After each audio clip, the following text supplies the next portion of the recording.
relying on me for money, never lifting a finger for housework or childcare. My younger husband Oliver would go out with his friends every weekend. I mean, he's young. What can you do? That was my excuse until I found out that he was actually going on trips with his affair partner, not his friends. I'm gonna crash at my buddy's place in Chicago for a bit. He just moved there for work. Take care of the spring cleaning while I'm gone, will ya? That was the lie he told me before leaving for his scandalous trip. Furious, I decided to kick him out, belongings and all, while he was away. What happened to him next was something neither of us could have predicted. My name is Sophia, a 29-year-old housewife. We're a family of 3, Oliver, who's 3 years younger than me, and our 2-year-old daughter. I met Oliver at work. He was the new guy, and I became his mentor. He was charming, persistent even when corrected, and hardworking. And oh, was he good looking. It seemed like people were always gathering around him, drawn to his idol-like beauty and outgoing personality. I was dedicated to my job and didn't even wear makeup. I'd never had a boyfriend, so I didn't think someone as attractive and well-liked as Oliver would ever be interested in me. Nonetheless, I started watching makeup tutorials, even got some fashion tips from stylish friends, and tried to become the kind of woman he'd find appealing. About 6 months after my transformation began, he noticed. You look really beautiful lately.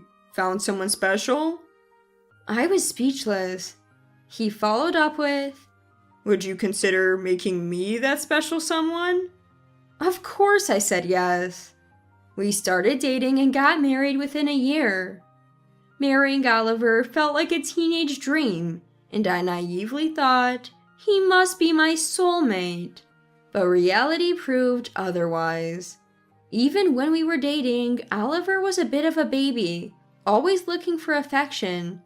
Whether it was holding hands, cuddling, or even paying the bill at restaurants, it always fell on me.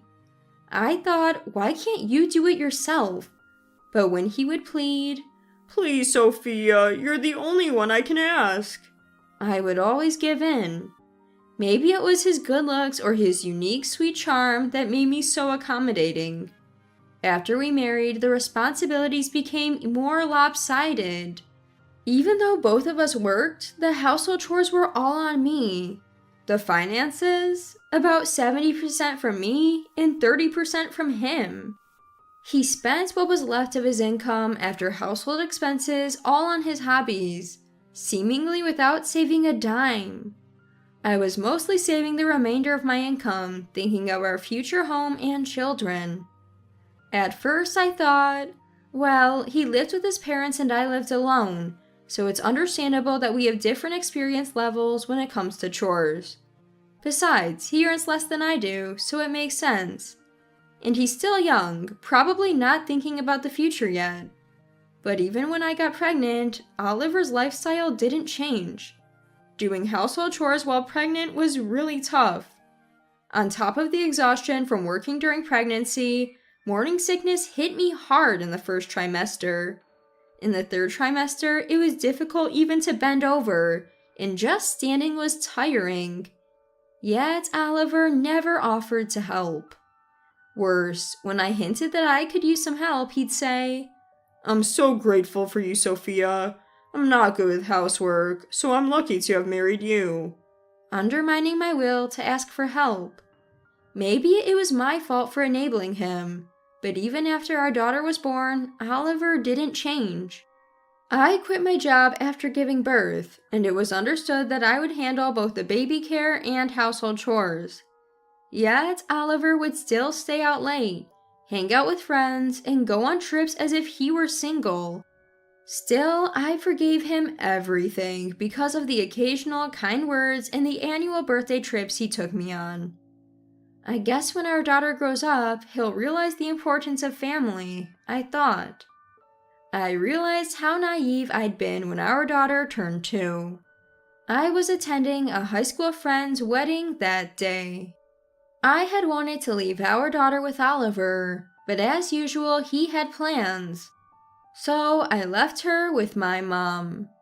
The wedding was in a chapel in Boston, and the reception was at a French restaurant that had several large private rooms. My foodie friend had chosen this venue long ago.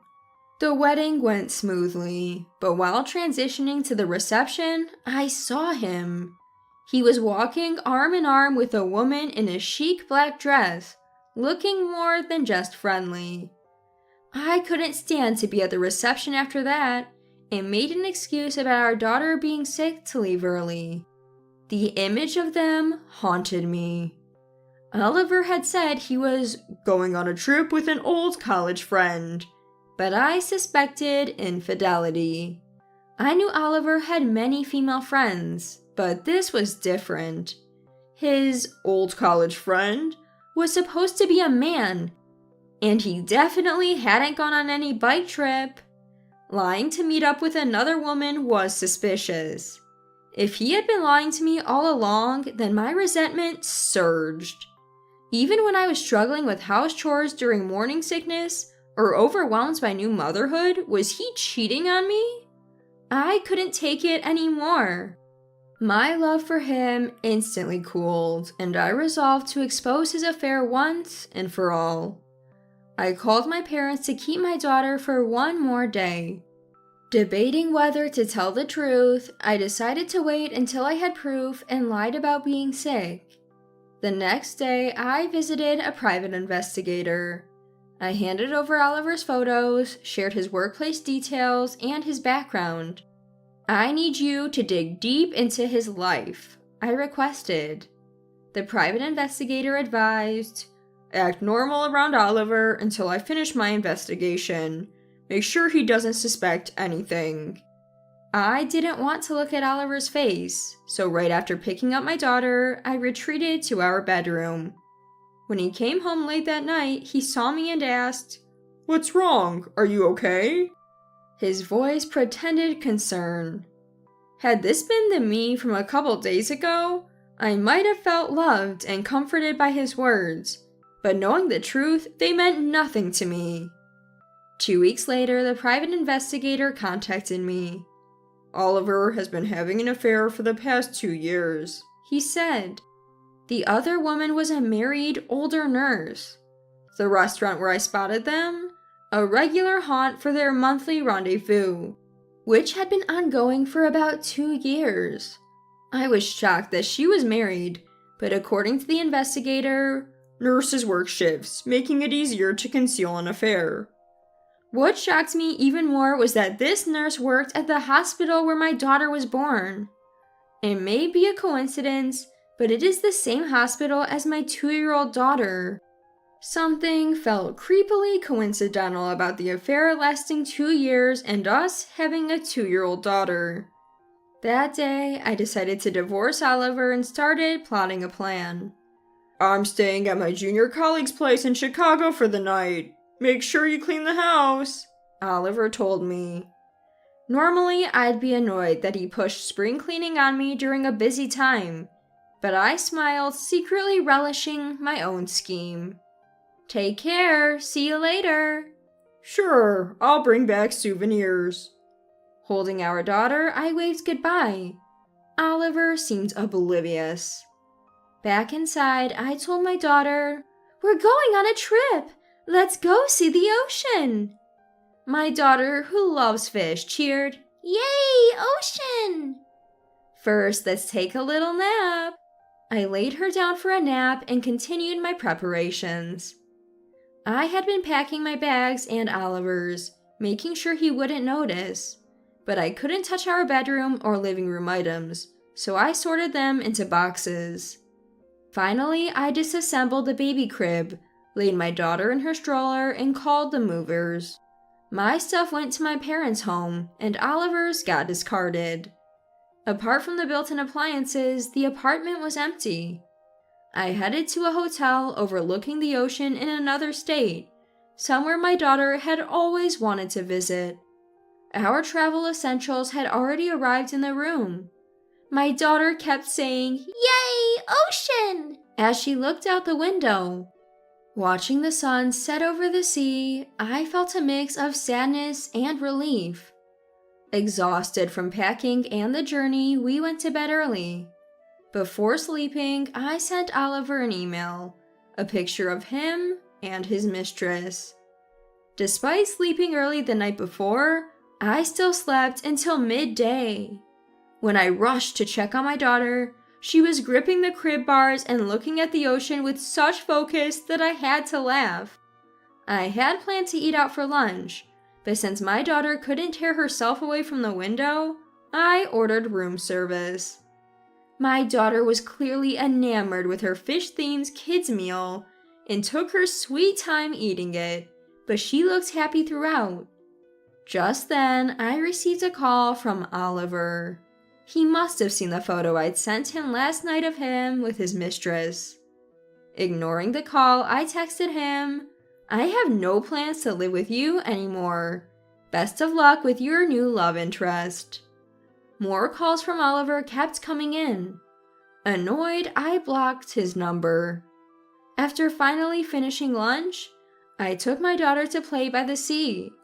By the time we got back to the hotel, it was already dark outside. Checking my neglected phone, I saw that my brother had tried to reach me. I called him back but got no answer. 15 minutes later, he called again. According to him, Oliver had rushed home to our empty apartment after reading my email. Apparently, Oliver then went to my parents' house thinking I'd be there. But I was on vacation with our daughter, so only my fuming parents and brother were there after they heard about Oliver's affair. My brother chuckled, saying Oliver looked so down it was actually funny. Oliver got chewed out by my parents, and as he was leaving, my brother told him, "All future communications will go through my attorney," and handed him a business card. Oliver apparently tried to punch my brother, saying, "Don't make decisions for me." This was something I'd asked my brother to do, so it wasn't just his unilateral decision. My brother dodged the punch and Oliver stumbled, slamming his shoulder into the doorway. He was in so much pain that my brother took him to the hospital, where he was diagnosed with a compound fracture and is currently in surgery. During all this, my brother had managed to collect Oliver's mobile phone. It was in my name because I'd been footing most of Oliver's bills. "Just skimmed through it and saw some pretty outrageous messages, haha," my brother said. Apparently, there were messages from Oliver like, "We'll be apart for a while, but let's hang in there." "I only love you, so I won't have another affair. Do the same for me." The next morning, my daughter and I had a lot of fun at the beach.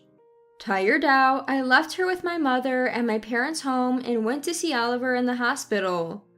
I didn't really want to see him, but his parents were visiting, and I felt this was the only chance to settle things. Upon arriving, Oliver's parents, who'd heard everything, looked at me apologetically but said nothing. As I walked into the hospital room, Oliver began blurting out, "Sophia, it's not what you think. It's like prostitution."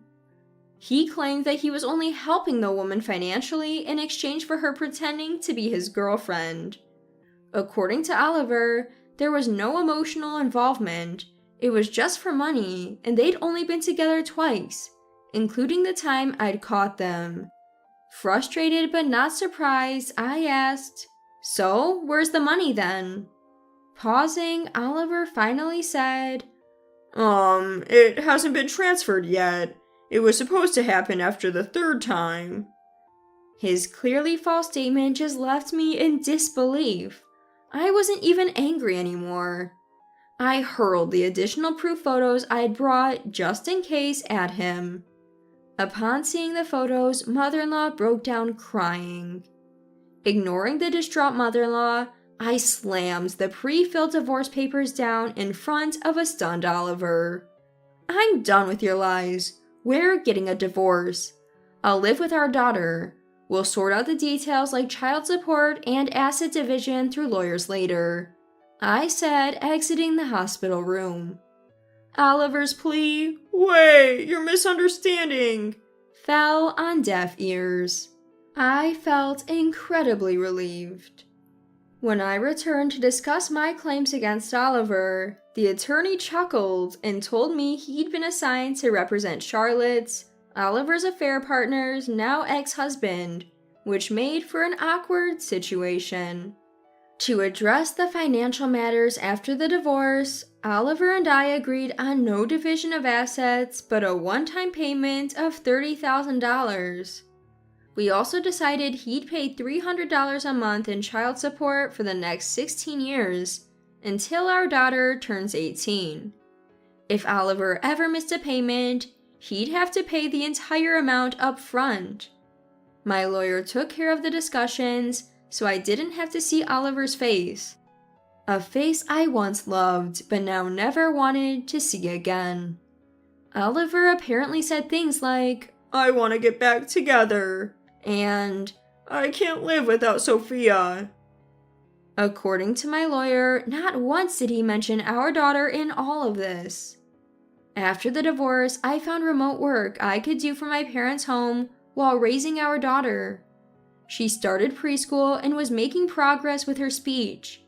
She never really talks about Oliver, probably because she doesn't remember spending time with him.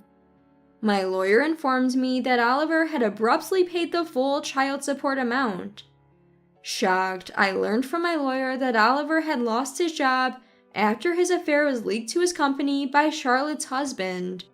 He started working in a nightclub and met a wealthy patron who agreed to take care of him, including paying off his child support debt. "Oliver connecting with other women is unacceptable," the patron had said. My lawyer chuckled as he told me how Oliver showed up dressed to the nines, handing over the full amount in cash. 5 years later, when my daughter was in 2nd grade, the police contacted me. Oliver had been arrested for theft and had named me as his emergency contact. At first, I wanted to decline, but the officer persuaded me, saying, "Maybe just talk to him once." Oliver looked frail when I saw him. His once handsome face was now haggard. Turns out the wealthy patron was married and chose to reconcile with her husband after their affair was discovered. I thought to myself, Oliver likes only people like that. She demanded Oliver pay back the compensation and support she had given him. Thrown out of his apartment, penniless, Oliver resorted to theft. "I need your help," he pleaded. "I'm sorry, Sophia is all I have left." But hearing his story, it all sounded like his own doing. I declined to act as his emergency contact and gave the police his parents' phone number before heading home. Apparently, his parents also refused to get involved, which means Oliver could face real jail time, even as a first-time offender. The police informed me, but my decision remained the same. I have no intentions of rekindling things with Oliver, nor do I want to drag myself into this mess. People have suggested that I should remarry now that my daughter is older, but I know better. The experience with Oliver taught me that I can't trust my own judgment when it comes to people. I won't jeopardize my precious daughter's well-being. Fortunately, she has grown into a good person, even without a father figure. Though she's a bit rebellious lately and doesn't want to hold my hand, that's okay. I cherish the life I have now, living with my daughter and my parents.